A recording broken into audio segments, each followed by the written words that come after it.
we can try and change people's relationship with stress and change the reputation that we have in this industry. If we don't start from top down in this particular incident, then we have a real challenge. Lots of corporate businesses shout out and talk about the brilliant things they are doing with well-being, and that's just great. But what we had loads of, with lots of people not shouting about all the horrible things that they're going through at the moment. And it's those things that we need to talk about, because until we start talking about that, leadership won't change. It's the culture defines what people do and how people behave. If people don't want to change and they're not consistently surrounded by an environment that supports that change, then we're not going to get there. A well-being manager could be put in place, but if they have no power to change anything, not only will it, at best, it will have no beneficial outcome, at worst, it will actually sabotage good, well-meaning, attempted change.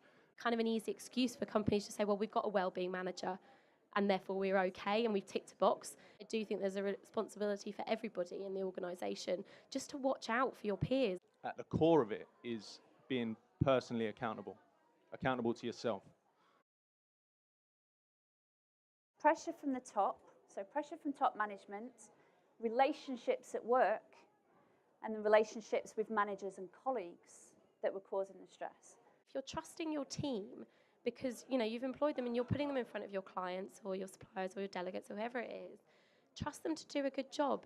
We should be looking at what people create for us, not the amount of time that they spend and so on. I think actually if you're a manager or a business owner and you're worried about when your employees do their work, it's probably because you haven't done your job properly in the first place and you haven't laid out KPIs that allow you to easily track the work that's being done.